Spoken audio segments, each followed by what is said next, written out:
Quatrième module de notre cours d'histoire de l'Église. Ce quatrième module sera un peu plus court que les autres et vise simplement à vous donner une brève notice de la fin de l'Empire romain d'Occident et je dirais de la fin de la période dite antique.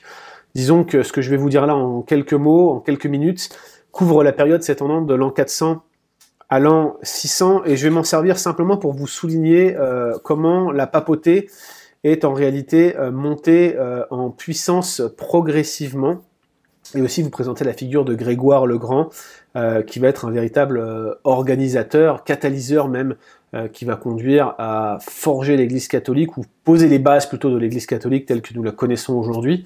Une des erreurs les plus courantes, c'est de penser que l'Église catholique a toujours été la même. C'est l'un des grands arguments de nos amis catholiques pour nous expliquer que c'est la seule et vraie Église. Rien n'est moins sûr, hein. L'Église catholique telle que vous la connaissez aujourd'hui, en réalité, elle est la conséquence de la Réforme. Elle est née à cause de la Réforme, à cause de ce qu'on appelle la contre-réforme, le Concile de Trente, après la Réforme. Pascal Denot, lors du prochain module d'histoire, du prochain cours d'histoire de l'Église en février, devrait vous en dire quelques mots. Mais avant cela, l'Église catholique n'avait pas cette espèce d'unité doctrinale telle que définie dans le catéchisme aujourd'hui. Et c'était l'une des raisons d'ailleurs qui ont amené la Réforme à aboutir et à avoir du succès. C'est justement parce qu'il n'y avait pas de fondement doctrinal, mais plutôt un foisonnement théologique et surtout superstitieux vers la fin du Moyen-Âge. On en parlera très bientôt. Juste gardez en tête que l'Église catholique telle que vous la connaissez n'a strictement rien à voir à celle du 5e, 6e siècle, telle que forgée et fondée, ou plutôt celle dont Grégoire le Grand a posé le socle. Mais c'est bien l'effondrement de l'Empire romain d'Occident qui va être un catalyseur pour cette montée en puissance de la papauté. Alors qu'est-ce qu'on entend par la chute de Rome? Il va y avoir de multiples invasions barbares à l'ouest, alors que l'Empire était fragilisé, et le schisme doctrinal qui commence sur cette question du Saint-Esprit et sur d'autres questions dans ce christianisme qui a pris en quelque sorte la place de ciment de l'État, va s'accompagner en plus d'une divergence linguistique. À l'Est, on parlait grec, à l'Ouest, on parlait davantage latin, donc en plus il y avait un peu un dialogue de sourds. Les théologiens de l'Ouest écrivaient en latin, ceux de l'Est en grec. C'était parfois difficile de communiquer ensemble. Et à l'ouest, les attaques de barbares vont se faire de plus en plus pressantes. En 410, les barbares vont mettre Rome complètement à sac. Et puis, on considère généralement qu'en 476, c'est la fin de l'Empire romain d'Occident, avec la capitulation, je crois, de l'empereur romain d'Occident, qui je crois s'appelait Romulus, si ma mémoire est bonne. Il faudrait vérifier cette information-là, je ne l'ai pas sous les yeux, je préfère vous dire que je n'ai pas cette information, plutôt que de vous donner, de vous induire en erreur. Toujours est-il que 476, c'est la fin de l'Empire romain d'Occident, sous la pression des peuples barbares qui ne cessaient de les pressurer. Et donc tout le monde va se replier à l'ouest, dans Constantinople, et dans la ville qui va s'appeler maintenant Byzance. C'est le nouveau nom de Constantinople, et ça va être en quelque sorte l'Empire byzantin, qui va perdurer jusque presque jusqu'à la fin du Moyen-Âge, et qui va être en fait une espèce de reste de l'Empire romain. C'est très dur pour moi de résumer tout cela en très peu de mots, il y aurait beaucoup de choses à dire, c'est une période qui est très intéressante et qui mériterait votre attention. J'ai aussi passé sous silence le concile de Chalcédoine en 451. Là encore, c'est un concile majeur dans les controverses christologiques, puisque après avoir défini la divinité du Fils, les théologiens vont s'écharper autour de la relation entre sa divinité et son humanité, et la question des deux natures. Dans quelle mesure est-il homme? Dans quelle mesure est-il Dieu? Est-ce que ces deux natures sont confondues? Est-ce qu'elles sont séparées? Est-ce qu'elles sont ni confondues ni séparées? C'est ce que va répondre Chalcédoine. Ça, c'est important, et ça, c'est central. Et c'est un aspect historique essentiel. Néanmoins, on va le garder pour le cours de Christologie, qui, je le rappelle, aura lieu en avril, ce qui vous encourage d'ailleurs à vous inscrire à nouveau pour ces prochaines formations, et on aura l'occasion de l'aborder plus en profondeur, parce que c'est un sujet qui touche directement à la personne de Christ, et j'ai préféré le passer sous silence, puisque je sais qu'on le verra en avril ensemble. Voilà ce que je voulais vous dire sur cette période trouble présidant à la chute de Rome. Dans ce contexte, on va voir la montée de la papauté se produire. Rome, c'est en quelque sorte la tête du monde méditerranéen, c'est là où tous les pouvoirs sont concentrés, et à la chute de l'Empire d'Occident, eh bien, tous les pouvoirs vont se retrouver concentrés dans la ville de Constantinople, et l'Église de l'Ouest, eh bien, elle va beaucoup moins s'intéresser aux enjeux politiques et beaucoup plus s'intéresser à des questionnements théologiques. Et l'Église de l'Est, qui parlait davantage grec, va laisser l'Église latine, l'Église de l'Ouest, eh bien, s'éloigner progressivement. À l'Est, ils vont voir l'évêque de Rome comme simplement l'un des évêques majeurs, et tandis qu'à Rome, on va commencer progressivement à voir l'évêque de Rome comme étant l'évêque au-dessus des évêques, comme étant le pape. Il y a un nombre de facteurs internes qui vont contribuer à faire de l'évêque de Rome celui qui se voyait lui-même comme étant évêque des évêques. Les évêques de Rome, eux-mêmes, ils commençaient à proclamer une sorte de théologie qui positionnait Rome comme étant le centre de l'Église, et cette idée n'était pas nouvelle. Irénée de Lyon semblait déjà l'affirmer au IIe siècle, vous voyez. Alors il ne le disait pas sous l'angle d'un pape, d'un évêque qui avait autorité sur les autres évêques, mais il citait Rome comme étant une Église prééminente qui avait, je dirais, une autorité particulière. Vous allez avoir Damas qui va aussi réaffirmer l'idée. Donc Damas, c'est un pape de Rome qui va au IVe siècle réaffirmer l'idée que eh bien, le rocher sur lequel Pierre fait sa confession, en quelque sorte, est un office papal.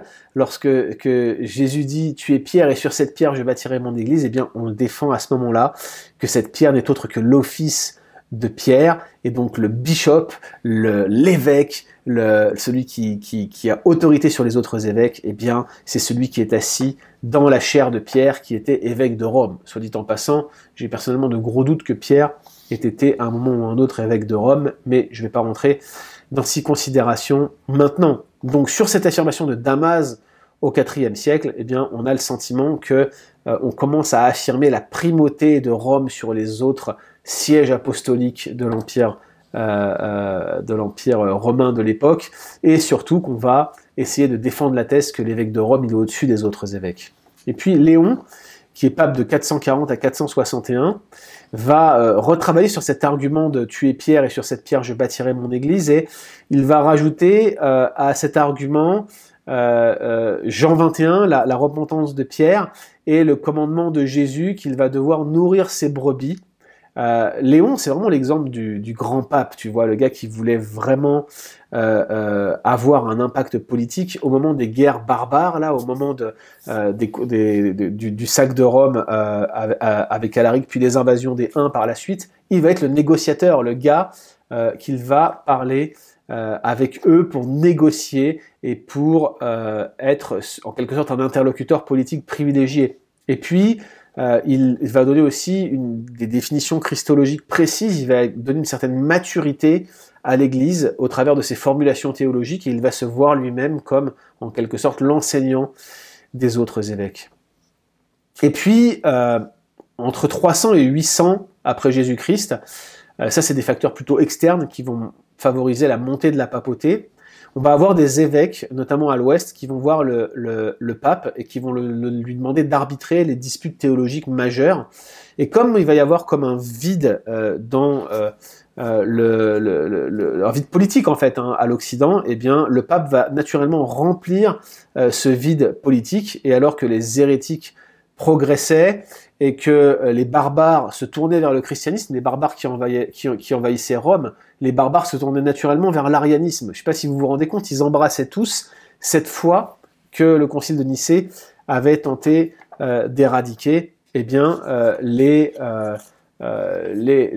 chrétiens orthodoxes vont avoir tendance à essayer de s'organiser, de se chercher une certaine hiérarchie pour résister aux assauts non seulement politiques, mais aussi théologiques de l'époque, et cela va largement contribuer à faire monter le rôle de l'évêque de Rome en puissance et de les amener à se voir eux-mêmes comme étant à la tête du christianisme dans son ensemble.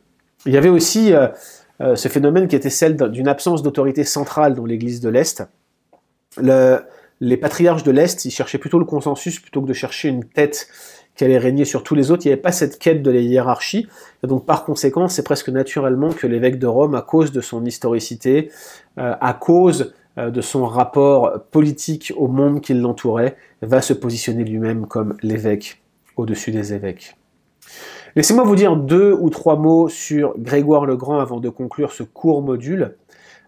Grégoire le Grand va être pape de 590 à 604, donc évêque de Rome et pape, et il va grandir dans une famille profondément religieuse mais profondément empreinte de politique, et alors qu'il avait 20 ans, il devient le gouverneur de Rome, et alors qu'il en avait 30, il rejette toute sa richesse, il l'abandonne, et il va établir 7 monastères tout autour de Rome qu'il va administrer.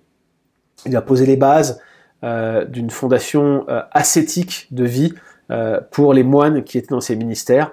Et en fait, à ses 40 ans, il devient en fait l'ambassadeur du pape à Constantinople. La ville qui va devenir Byzance, il va bouger là-bas pour 7 ans. Pendant ces 7 ans, il va écrire un commentaire sur le livre de Job. Et en 590, il va être élu pape évêque de Rome. Et c'était un gouvernant, c'était quelqu'un qui avait vraiment des compétences administratives et de leadership. Il va devenir vraiment un très bon manager financier de l'Église romaine, et il va en faire une entité particulièrement efficace. C'est lui qui, pour la première fois, va avancer l'idée du purgatoire. C'est un dérivé de la doctrine de la repentance. Et il va considérer que 3 sacrements confèrent la grâce. Le baptême donne une grâce qui sauve. L'Eucharistie, la Sainte Seine, donne une grâce qui sauve. Et la pénitence, qui est la confession des péchés à un ecclésiastique, donne une grâce qui sauve. Autrement dit, non seulement il va solidifier la position et l'autorité papale, mais il va commencer à introduire les particularités catholiques qui vont ensuite se développer au fil des siècles. En conséquence, lorsqu'on vous présente les spécificités catholiques rejetées par les protestants, culte des saints, prière à Marie, théologie sacramentelle qui met en avant les vertus salvifiques du baptême, de l'Eucharistie ou des sacrements comme ceux de la pénitence, souvenez-vous que ce n'est pas historique, ce n'est pas associé à l'Église primitive, mais c'est surtout développé par des personnages comme Grégoire le Grand, ou même comme Léon, qui dans un sens a fortement appuyé sur ce type de théologie-là, et qui ont conduit aussi, et qui avaient pour but aussi, d'affirmer la position du pape de Rome. Voici pour ce court 4e module. On en a fini avec la période antique. C'était un survol relativement rapide, j'en conviens. Souvenez-vous que c'est une simple journée de formation aujourd'hui. L'idée, c'est de vous donner envie de lire davantage, d'aller plus loin, et on va vous indiquer un grand nombre de ressources dans les liens qui se trouvent en bas de la page de cette formation. Je vous donne rendez-vous dans quelques instants maintenant pour le 5e module de notre formation. À tout de suite.